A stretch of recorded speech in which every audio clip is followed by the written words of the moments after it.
जोजो किड्स। तोते के अंडे। एक समय की बात है, तोते का एक बड़ा सा झुंड पीपल के पेड़ पर रहता था।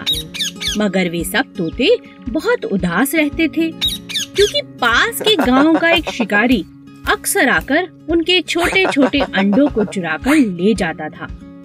शहर में जाकर उन्हीं अंडों से जब बच्चे निकलते, उन्हें वह बेच देता। एक दिन एक तोते ने कहा, मेरा इस पेड़ पर रहने का दिल नहीं करता है।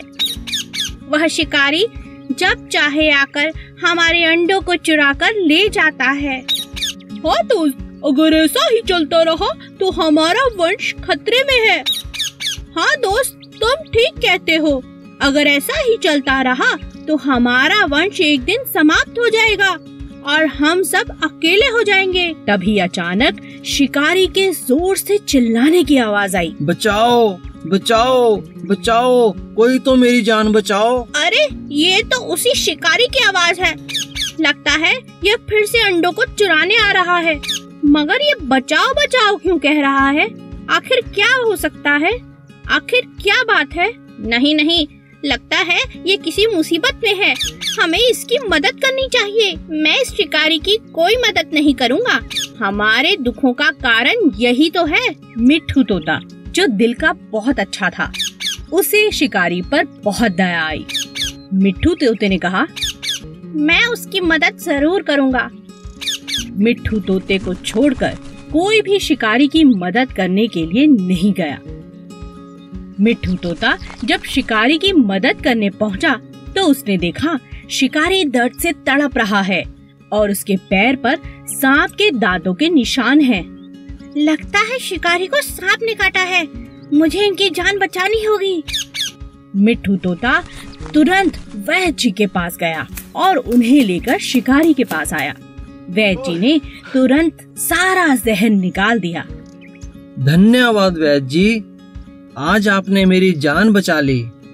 धन्यवाद मेरा नहीं, मिट्ठू तोते का करो, जिसने समय रहते मुझे बुला लिया। शिकारी मिट्ठू तोते से अपने किए हुए कामों की माफी मांगता है और कहता है कि अब वह कभी उनके अंडों को नहीं पकड़ेगा। हेलो बच्चों, आज मैं आपको सोने की अंडा देने वाली एक मुर्गी की कहानी सुनाऊंगी। एक गांव में एक आदमी था और वो अंडे का व्यापार करता था। उसके पास एक बहुत बड़ा मुर्गियों का फार्म भी था। उसमें बहुत सारे मुर्गियाँ थे। हर दिन वो आदमी पोल्ट्री फार्म में आकर सब मुर्गियों का देखभाल करता था और जो भी अंडे आते थे उसको मार्केट में बेचकर आता था। एक दिन वो सड़क पे जा रहा था और एक मुर्गी को देखा। वह मुर्गी बहुत प्यासी और भूखी थी। उस मुर्गी को उठाकर घर लेके आ गया और उस मुर्गी को बहुत प्यार से पालने लगा। धीरे धीरे उस मुर्गी तंदुरुस्त बन गई और वो आदमी उस मुर्गी की बहुत ख्याल रखने लगा। हर दिन की तरह वो अपने फार्म पे आया और वो मुर्गी के दिए हुए अंडे को देखकर चौंक गया। वहाँ पर एक सोने का अंडा था। अरे ये क्या है? ये तो सोने का अंडा लग रहा है। हाँ, ये सोना का ही अंडा है। मेरी तो किस्मत निकल पड़ी। अब मजा आएगा, मैं अमीर बन जाऊंगा। उस दिन के बाद हर रोज वो मुर्गी एक सोने का अंडा देती थी। उस अंडे को लेकर वो आदमी सब जरूरत की चीजें खरीदने लगा। कुछ ही दिन में वो गाड़ियाँ, एक बड़ा सा मकान और बहुत सारे गाय और बैल भी खरीद लिया। एक महीने के बाद उसको घर में खरीदने के लिए कुछ भी नहीं बचा। इतने में उसके मन में लालच की वजह से एक बुरी ख्याल आया। वो उस गांव में और सारे दुनिया में सबसे अमीर आदमी बनने की सोच में पड़ गया। अगले दिन वह फार्म में जाकर देखा तो एक ही सोने का अंडा दिखाई दिया। तब तक उसका मन लालच से भर गया था। ये रोज रोज एक अंडे को लेकर सबसे अमीर आदमी नहीं बन सकता। क्यों ना आज मैं इस मुर्गी को काट कर सब अंडे एक ही बार निकाल देता हूँ और इस दुनिया में बहुत बड़ा अमीर आदमी बन जाऊँ। और वो आदमी लालची से उस मुर्गी की पेट काट डाला। काट के देखा तो उसमें कोई भी अंडा नहीं था। हे भगवान, ये क्या हो गया? इस मुर्गी के पेट में एक भी अंडा नहीं है। अब मैं क्या करूं? मेरी लालची की वजह से बहुत बड़ा नुकसान हो गया। तो बच्चों, इस कहानी से हमें यह सबक मिलता है कि लालच की वजह से हमेशा नुकसान ही होता है। जंगल के बीचों बीच एक गुफा थी जहाँ एक सियार रहता था। एक दिन वह पानी और भोजन की तलाश में गुफा से बाहर निकला। तभी उस जंगल का राजा शेर, जो दिन भर भोजन की तलाश कर थक चुका था, गुफा के अंदर जाकर आराम करने लगा। शेर ने सोचा कि रात होते ही जो जानवर इस गुफा में रहता है वह जरूर वापस आएगा, तब वो उसे खाकर अपनी भूख को शांत कर लेगा। यह सोचकर शेर गुफा में आराम करने लगा और जब ये सियार अपनी गुफा में पहुंचा तो अचानक उसने गुफा के द्वार पर शेर के पंजों के निशान देखे। कहीं मेरी गुफा के भीतर राजा शेर तो नहीं? जरूर कुछ गड़बड़ है। मुझे अंदर जाने से पहले पता लगाना होगा, नहीं तो आज राजा शेर मुझे अपना भोजन बना लेगा। सियार बहुत समझदार था। उसने अपनी गुफा के अंदर द्वार और आसपास बहुत ध्यान से देखा। उसने पाया कि राजा शेर के पंजों के निशान भीतर जाने के हैं, परंतु बाहर आने के नहीं। बस इसी बात से वह अब समझ चुका था कि राजा शेर गुफा के अंदर ही था। तभी उसने एक उपाय निकाला और गुफा के बाहर से जोर से आवाज लगाई, गुफा, ओ मेरी गुफा, लो मैं आ गया। रोज की तरह मेरा स्वागत करो, तभी मैं अंदर आऊंगा। राजा शेर ने जब सियार की आवाज को सुना तो उसे लगा कि वह एक जादुई गुफा में है जो बोलती भी है, पर आज उसके डर से वह चुप है। क्यों ना मैं ही आवाज लगाकर सियार का स्वागत कर दूं? ये गुफा तो मेरे कारण आज बहुत डरी हुई है। कहीं मैं अपने शिकार से हाथ न धो बैठूं। आपका स्वागत है मेरे दोस्त, आओ भीतर आओ। शेर ने सियार का स्वागत किया। सियार ने ठीक सोचा था, गुफा में शेर ही था। सियार अपनी चाल में कामयाब रहा। सियार वहाँ से भागा और अपनी समझदारी से शेर का भोजन बनने से बच गया। लोमड़ी और कौवा। एक बार कालू कौवे को एक बड़ा चीज का टुकड़ा मिला। वो बहुत खुश हो गया। खुशी खुशी चीज के टुकड़े को लेकर अपने घोंसले के पास जाकर बैठ गया। तभी वहाँ से सोमी लोमड़ी निकली और उसकी नजर कालू कौवे पर पड़ी। कालू के मुंह में चीज का टुकड़ा देखकर सोमी लोमड़ी के मुंह में पानी आ गया और किसी भी तरह चालाकी से अब वो वह टुकड़ा पाना चाहती थी। तभी उसके दिमाग में एक उपाय आया और उसने कालू से कहा, कालू दोस्त, तुम कैसे हो? अच्छा हुआ तुम मिल गए। मैं बहुत दिनों से तुम्हें ढूंढ रही हूँ। सच, तुम जैसा सुंदर कौवा पूरे जंगल में नहीं है और तुम्हारी सुंदर आवाज सुनने को मेरे कान तरस रहे हैं। तुम कितना मधुर गाते हो, तुम्हारा रंग कितना प्यारा है। तुम बहुत ही अच्छे कौवे हो। तुम्हारा जैसा कौवा पूरे जंगल में नहीं है। मैंने कभी किसी कौवे को इतना अच्छा गाते हुए नहीं सुना। आज तुम कुछ अच्छा सा गाकर मुझे सुना दो प्लीज। कालू अपनी इतनी तारीफ सुनकर मन ही मन बहुत खुश हो गया। जैसे ही उसने गाने के लिए मुंह को खोला, चीज का टुकड़ा जाकर नीचे गिर गया। सोमी लोमड़ी ने जैसा सोचा था वैसा ही हुआ और वो चीज का टुकड़ा उठाकर भाग खड़ी हुई। बेचारा कालू।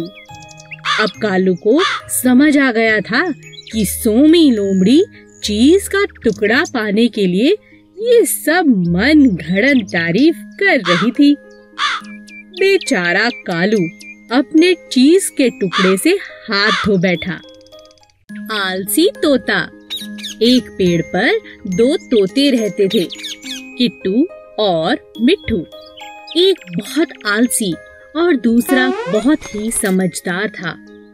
एक दिन समझदार तोते ने देखा कि पेड़ की जड़ से एक बेल निकल गई है, जो पेड़ का सहारा लेकर चढ़ती जा रही है। अरे देखो, हमारे पेड़ पर एक बेल ऊपर की तरफ आ रही है। चलो मिलकर इसे काट दें। मुझे तुम्हारी सहायता चाहिए दोस्त। मैं अकेले इस बेल को नहीं काट सकता। आज तो मैं बहुत थका हुआ हूँ, हम कल काट लेंगे। ठीक है दोस्त, पर हम कल इसे जरूर काट लेंगे। अगले दिन फिर से तोते ने मिट्ठू को आवाज लगाई। मिट्ठू मिट्ठू देखो, बेल तो दिन प्रतिदिन लंबी होती जा रही है। आओ इसे काट दें। कहीं शिकारी आ गए तो इसके सहारे हमारे बच्चों तक पहुंच जाएंगे। तुम्हें इतनी जल्दी क्या है, कर लेंगे। मिट्ठू तुम बात को समझो, अभी तो बेल नाजुक है, मिलकर हम इसे काट सकते हैं। अगर ये सख्त हो गई तो इसे काटना बहुत मुश्किल होगा। ऐसा करते करते कई दिन निकल गए और बेल पक्की हो गई। तोता रोज मिट्ठू को आवाज लगाता, लेकिन मिट्ठू कोई न कोई बहाना बनाकर टाल देता। किट्टू तोता अपने बच्चों को लेकर दूसरे एक ऊंचे पेड़ पर जाने को मजबूर हो गया, क्योंकि उसे पता था कि मजबूत बेल के सहारे कभी भी शिकारी आकर उसके बच्चे ले जा सकते हैं। मिट्टू, मैं अपने बच्चों के साथ दूसरे एक ऊंचे पेड़ पर रहने जा रहा हूँ। क्या तुम भी चलोगे? यहाँ रहना सुरक्षित नहीं है। तोता आलसी होने की वजह से हर काम कल पर टालता रहा। इसी तरह एक दिन जब शिकारियों की नजर मिट्ठू के बच्चों पर पड़ी, तो उन्होंने मजबूत बेल पर चढ़कर मिट्ठू के बच्चों को उठा लिया। अंत में मिट्ठू को अपने आलसीपन के कारण बहुत पछताना पड़ा। एक तालाब में ईना, मीना और डीका नाम की 3 सुंदर मछलियाँ रहती थीं। वो तीनों आपस में मिलजुल कर रहती थीं, क्योंकि वो तीनों आपस में बहुत प्यार करती थीं, अच्छी दोस्त थीं। एक दिन कुछ मछुआरे उनके तालाब के पास आते हैं और देखते हैं कि तालाब तो रंग बिरंगी सुंदर सुंदर मछलियों से भरा पड़ा है।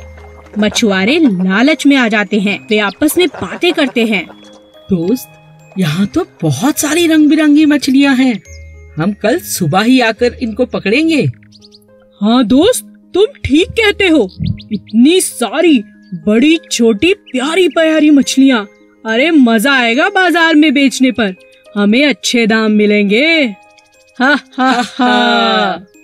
ईना, मीना और डीका तीनों मछलियाँ मछुआरों की इन बातों को अच्छे से सुन लेती हैं। कल सुबह तो मछुआरे हमें पकड़ने आ रहे हैं। इस तरह से तो हम सब मर जाएंगे। हमें कुछ करना होगा। वो हमें पकड़े इससे पहले अपने परिवार के साथ यह तालाब छोड़ना होगा, कहीं और जाना होगा, क्योंकि हम सबके लिए इस तालाब में रहना अब खतरे से खाली नहीं है।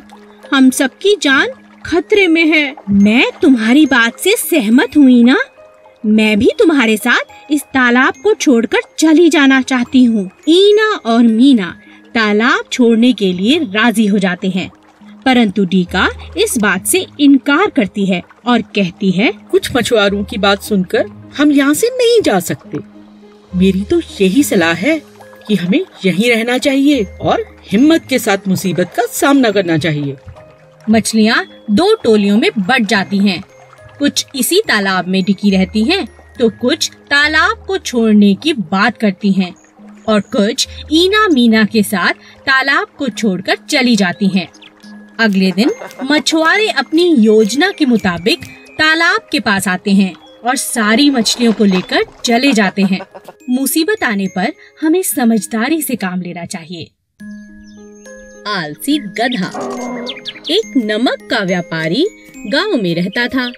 वह नमक की बोरियां शहर जाकर बेचता था। उसके पास एक गधा भी था जो बहुत आलसी था। व्यापारी अपने गधे का बहुत ध्यान रखता था, उसे अच्छा खाना भी देता और बहुत प्यार भी करता। गधा बहुत ही आराम परस्त था। एक दिन जब व्यापारी नमक की बोरियां लेकर शहर जा रहा था, तभी रास्ते में एक नदी आई। व्यापारी अपने गधे के साथ नदी पार करने लगा। तभी अचानक गधे का पैर एक पत्थर से टकराया और वह पानी में गिर पड़ा। बोरियों का सारा नमक भी पानी में गिर गया और धुल गया। अरे मेरी बोरियां इतनी हल्की कैसे हो गई? अरे ये क्या, सारा नमक बर्बाद हो गया। अब तो शहर जाने का कोई फायदा नहीं, अब गांव ही वापस चलते हैं। चलो भाई गधे। अरे वाह, आज का दिन तो बहुत अच्छा है। आज तो काम से भी छुट्टी और बोरियों का भी भार कम। अगले दिन जब दोबारा व्यापारी बोरियां गधे पर लादकर शहर की तरफ चला, तब गधे को काम से बचने का एक उपाय सूझा। क्यों न आज जानबूझकर गिर जाऊं, काम से भी बच जाऊंगा। ऐसा ही कुछ दिन चलता रहा। अब व्यापारी को भी गधे पर शक होने लगा, क्योंकि उसकी बहुत सी बोरियां पानी में घुलकर बर्बाद हो चुकी थी। व्यापारी का बहुत ज्यादा नुकसान हो चुका था। तभी व्यापारी ने एक तरकीब निकाली। इस बार व्यापारी ने नमक की जगह बोरियों में रुई भर दी। इस बार जैसे ही गधा पानी में गिरा तो बोरियां और भारी हो गईं। यह देख गधा परेशान हो गया। अरे अरे, आज ये क्या हुआ? बोरियां इतनी भारी कैसे हो गईं? लगता है सेठ जी को मुझ पर शक हो गया है। बहुत दिनों से तुम मुझे बेवकूफ बना रहे थे। आज के बाद ऐसी गलती मत करना, समझे? समझ गया सेठ जी, समझ गया। Please subscribe.